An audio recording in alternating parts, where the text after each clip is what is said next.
Подобно на индийските музиканти, чиято роля на сцената е да бъдат проводници между божественото и човешкото, танцорите на индийски класически танци също посредничат между света на боговете и този на хората.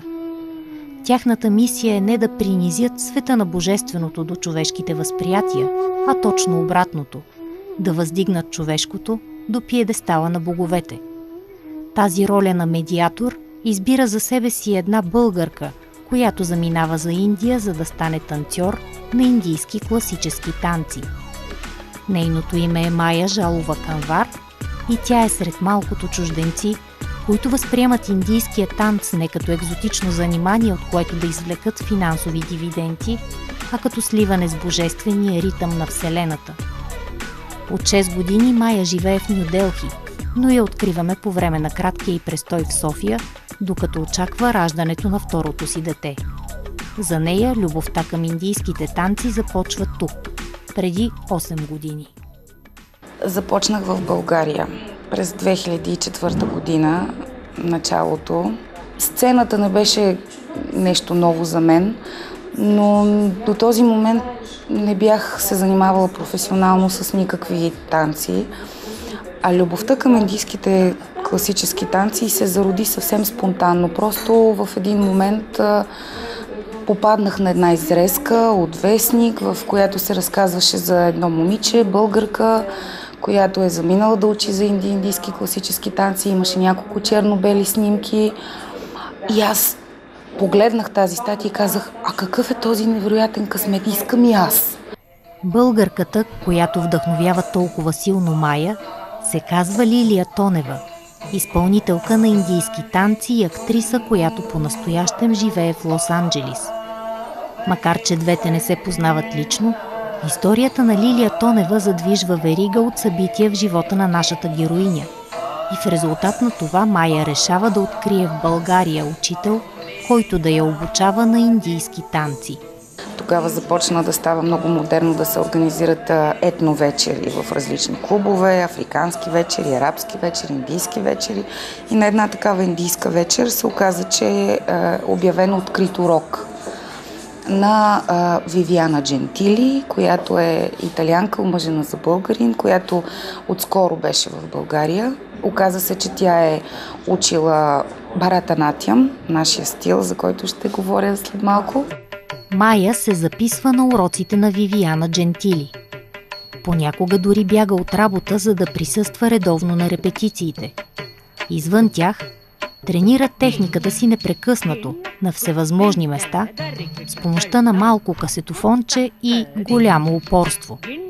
Година по-късно, след изпълнение на класическа хореография в Индийското посолство, Майя получава похвала за положените усилия и научава за възможността да продължи обучението си в Индия. 6 месеца по-късно, кандидатурата й е одобрена от една от най-авторитетните танцови школи в Делхи. Спомням си колко огромен град ми се видя Делхи, защото хостела, в който ме настаниха, беше в единия край на града, училището ми беше в другия и години по-късно разстоянието ми се струваше незначително, но този първи ден имах чувството, че пътувам безкрайно и докато стигна до училището, вече мисля, че бях разбрала, че съм се захванала с нещо много по-голямо, отколкото съм очаквала да бъде. И всъщност живота мина през много фази. Тази началната беше най-трудната. Майя избира да продължи обучението си в стила Баратанатям, класически танцов стил от Южна Индия, чието корени са в щата Тамил Надо и една от най-древните, запазени в максимално чист вид танцови форми на Индия. Има много версии за етимологията. По принцип, Барат е Индия, Натям е танц. Тоест, това е едно много удобно название, защото би могло да се използва и като сборно за индийските танци като цяло, но не е. В случая това е един конкретен класически стил. Една от версиите за етимологията на името идва от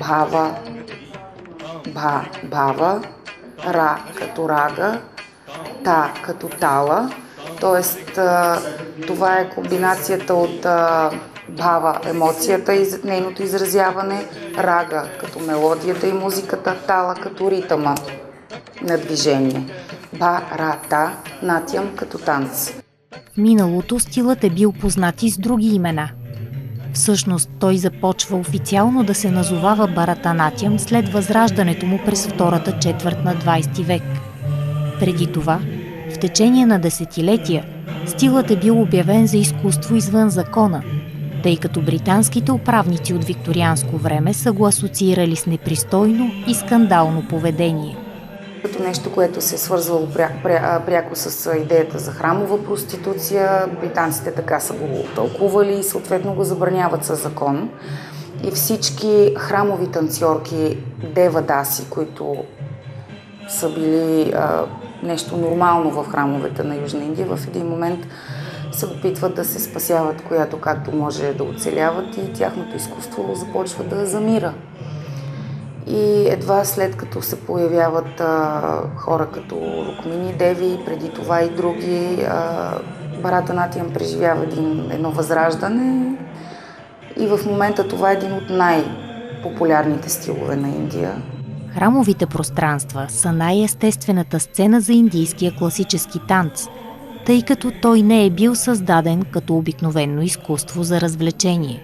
Това е изкуство свързано с религията, с философията, с светогледа на индуистите, на индуизма като цяло. И той произхожда от сакрални пространства, каквито са храмовете, изразява едни много свещени идеи за индуистите. Но не можем да очакваме от британците да достигнат до една такава задълбоченост.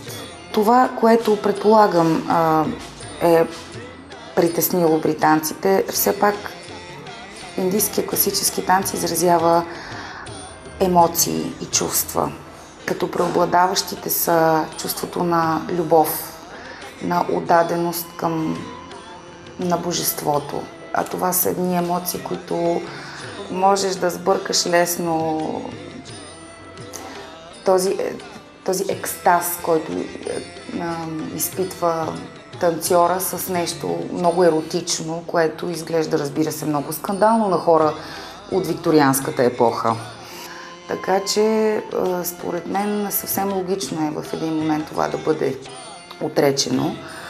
Още повече, че факт е, че има места, където съществува, разбира се, храмова проституция. Едно от недоразуменията, довели до забраната на стила, е, че наименованието на танцорките на индийски танци, девадаси, се използва и за жените, които проституират. В момента дори в Индия има проблеми, защото много от момичетата, които са продавани, разбира се, тайно, разбира се, извън закона, като девадаси. А те всъщност не са тези девадаси, за които ние говорим в момента, но името е същото, концепцията е съвсем различна. Джанани, джанани, джанани, джагаткарани, пурани, нарани, джанани, джанани, джанани. Връщаме се обаче към танците, защото за да заслужиш правото да наричаш себе си девадаси, танцорка, която поднася изкуството си в нозете на боговете, трябва да преминеш през дълъг и уморителен процес на обучение, в който приемствеността между учител и ученик играе ключова роля. Трактатите върху драмата и танца, които имаме, Натя Шастра, Биная Дарпана и всички останали, те са много най-различни за различните стилове. В Южна Индия има поне 5-6, които се ползват и до ден днешен. Те дават информация за техниката, дават информация за теорията, за терминологията, за концепцията, но те не дават информация за това как точно се изразява това физически и визуално посредством действия, жестове, мимики. Това е задача на гуруто. Гуруто трябва да научи ученика. Т.е. това е една изключително жива традиция и в момента, в който тя се прекъсне, това вече се превръща в проблем, защото се губи приемствеността. Начинът, по който протича обучението на един танцор, е показателен за това, кои са основните елементи на индийския класически танц. Ето защо в Индия обучението на класическите танцори започва още в най-ранна възраст. Техническата част са движенията, които се извършват от тялото. Това са основната единица на танца, която ние сравняваме с буквите от азбуката, се казва Адава. Адава е тамилска дума. Всъщност това са така наречените стъпки. Това са последователност от координирани движения на ръце, крака, торси и всички останали части на тялото, които ние трябва да наизустим, така както децата се учат А, Б, В, Г, Д. Започва се с движение на краката, след това добавяме движението на ръцете и когато вече перфектно сме ги синхронизирали, включваме вече и погледа, който придава флейвър, придава цвета и вкуса и светлосянката на движението. В момента, в който танцорката овладява тази част от материала, тя може да пристъпи вече към сглобяване на цели хореографии, но не и преди това. Излизането на един танцор на сцена е съпроводено с последователност от задължителни хореографии, преди да се стигне до сърцевината на самото изпълнение. Едната представлява поздрав към божествата, с които танцорката моли това да бъде едно успешно представление, моли за закрилата на божествата за нея и за нейната публика, за успешното завършване и сбъдване на представлението, принася дарове пред муртито, приветства гурото си.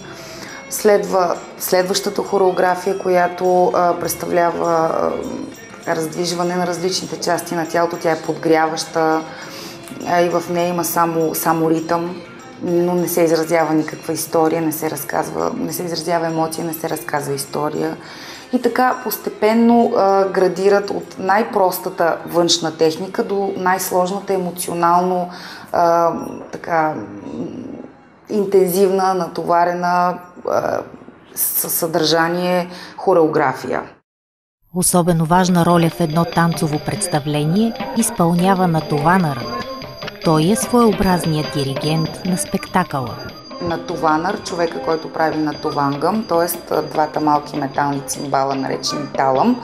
Той с тях отмерва ритъма, условно казано, на танцорката. Това обикновено е гурото или някой много добър музикант. Музикантът, който свири на перкусионния инструмент, пък се нарича мридангист. Ако натованъра, мридангиста и танцорката не са уточнили предварително всички фрази, всички части, всички формули на самата хореография, няма как да стане. Тоест не е както на нас ни си иска. Музиката започва, скачаш и започваш да танцуваш. Така ти идва, но не става така. Всичко е резултат от предварително изчисление и замислена хореография. Цялата тази сложна система от предписания и прецизна синхронизация, импровизацията е разрешена само за най-талантливите. В индийския класически танц всичко е математика. И ние не можем да си позволим да кривнем на сантиметър от предписаното. Като дали ще е предписано от книгите или ще е обяснено и от гурото, няма значение. Това е твоя стил, твоята школа. Ти, разбира се, имаш различна телесна конституция, различен начин за изразяване, различна степен на талант при пресъздаване на текстовете и това се отразява на твоя собствен стил. Но импровизация на сцената може да направи някой, който вече просто диша танца. Но танцуването на Баратанатям е нещо повече от овладяване на сложната координация на движенията. След като веднъж се овладее техниката на танца, т.е. чисто жестовете, движенията, след това се преминава към една много към по-дълбоките води. В крайна сметка това не е просто техника на танца, това е индийският танц има история, има послание, има символика. Трябва дълбочина. трябва да разпознаваш нюансите на историята, трябва да чувстваш тази история, трябва да си съпричастен към нея, иначе тя няма да излезе истинска. Кого ще заблудиш? Ако ти не го изживееш, ако не повярваш в него, то остава чисто механичен акт. Но за да може да го усетим, тъй като ние не говорим езика, трябва да гурото ти или този, който ти помага, по-senior dancer, твоя по-напреднал танцор, колега, да ти разясни някои идеи, концепции, които може би ти не знаеш. Освен това трябва много да четеш. Освен това трябва много да се интересуваш от живият живот, който е около теб, защото това, което виждаме в живота, виждаме на улицата, характерни жестове с движения, които индийците правят непрекъснато, тя ги има в този танц. Разбира се, те са взети от живота. И всичко това изисква чужденецът да вложи двойно повече не усилие, толкова колкото внимание. Тоест, ако искаш да изглеждаш като танцор на индийски класически танци, ти трябва да знаеш какво е Индия. Предизвикателство за чужденците, които изпълняват индийски класически танци, е не само пресъздаването на тяхното послание, но и необходимостта да се дистанцират от изразните средства, специфични за европейския начин на танцуване. Индийците вече са свикнали да гледат чужденки, които танцуват Баратанатиям като класически балет. Тоест, западноевропейския класически танц, той е въздушен. Всички се стремят към движение нагоре, докато в индийския класически танц е обратното. Той е земен и ти трябва да усещаш тежестта си върху тази земя. Ти взаимодействаш с нея непрекъснато. Контактът на танцора с земята е изключително важен и правилното усвояване на постановката му отнема много време, колкото и лесно да изглежда на пръв поглед това. Много е важно, тъй като ние сме непрекъснато долу до земята. Контакта за земята става с краката и с стъпалата, затова ние танцуваме боси. И принципа на движение е този удар с крак. Тук не се чува добре, защото трябва да е повърхност, която да може да резонира, но звука е такъв. И колкото повече човек отпусне стъпалото си, толкова по-правилен е звука. Съществуват осезаеми разлики в постановката на тялото и специфичните позиции между отделните стилове индийски класически танци. Изброяването им би отнело твърде много време. Затова с помощта на Майя само маркираме на популярен език тези от тях, които ще ви направят по-информирани зрители, ако попаднете на танцов спектакъл в Индия. Много характерни в Баратанатиям са и тези подскоци, на които се скача изцяло на пръсти, преди крака отново да падне на земята. И въз основа на тези различни движения всъщност са групирани и различните семейства стъпки. В Керала, съседна Керала, където е Катакали и Мохиниятъм, там движенията са още по-широки. Тоест, нашата позиция изисква разстоянието, почти да няма разстояние между петите, докато при тях разстоянието е по-голямо, те са по-дълбоко положени и движенията им са по-широки. Самата траектория на движението е просто по-разлата и много по-хоризонтална. За сравнение, колкото по-на север отиваме, разбира се, където е Катак. Там са прави. Там има много въртене. Всичко е насочено в тази плоскост, вертикалната. За разлика от нас, където имаме тежнение към земята, но по принцип гледаме да сме разпределени в всички посоки. Диагонали, център, горе, долу, ляво, дясно, странични диагонали. Тоест това е един перфектен човек на Леонардо във всичките му посоки.